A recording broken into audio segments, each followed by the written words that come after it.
Itong ginawa ni PBBM na to, kung di ako nagkakamali, parang first time na presidente gumawa niyan, no? Na magsusubong direkta sa kanya. Ay nako, palerista. Si PBBM lang talagang gumawa nito, no? Naglakas loob na isiwalat itong mga ganito. At umpisa pa lang yan, no? Paghilo mo ha? Yang pinagsasabi nyo, kaugukan yan. Ha? Ano ngayon lang? Ngayon lang, 3 years na. Pero yung 3 years, grabe ang nakawan. Hindi kagaya ni Duterte, ayan o.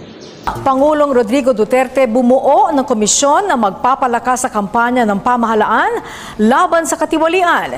Ito po ay ang Presidential Anti-Corruption Commission na mag-iimbestiga sa mga tiwali at abusadong opisyal ng gobyerno.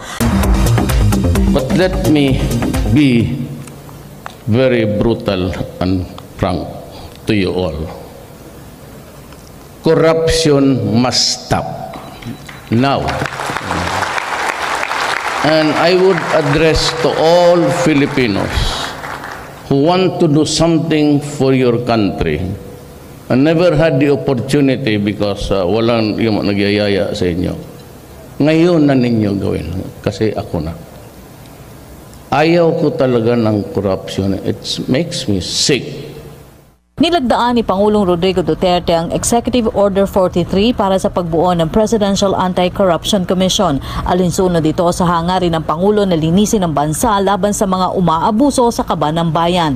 Nakapaloob sa naturang Executive Order ang pagtukoy sa kapangyarihan at tungkulin para magsagawa ng kaukulang investigasyon laban sa mga tiwaling opisyal ng pamahalaan. May poder rin ang binuong komisyon na magsagawa ng motu proprio investigation na katulad ng Ombudsman. Magsasagawa rin ng lifestyle check sa mga iniimbestigang opisyal sa isinasangkot sa katiwalian.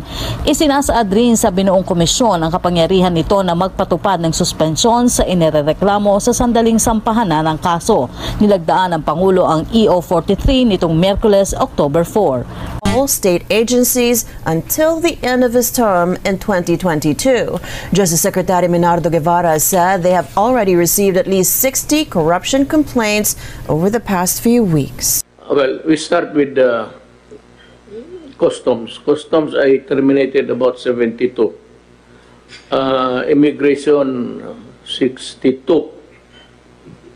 Wala ka na trabahante. Skeletal force na. Because the Bureau of Immigration is under the Department of Justice.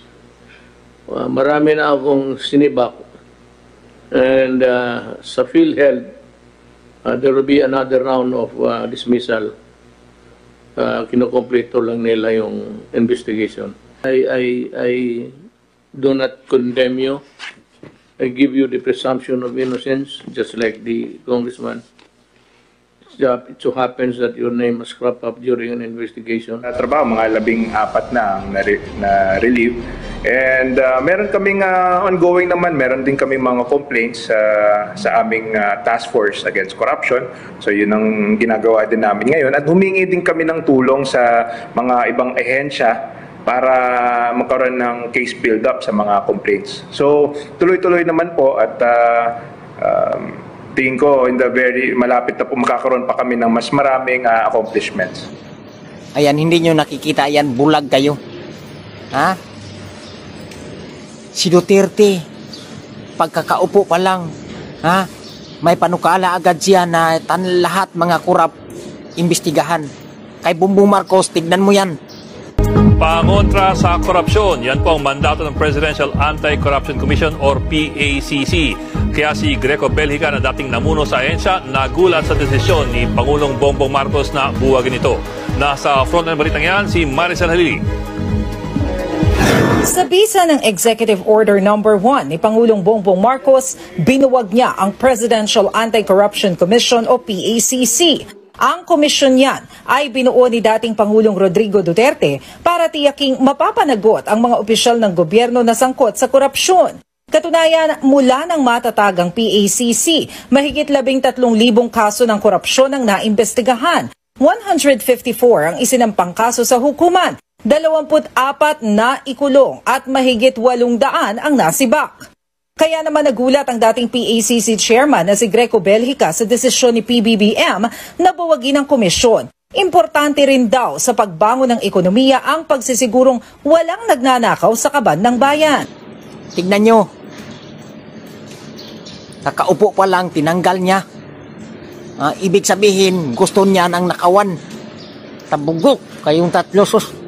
Nara nyo ay.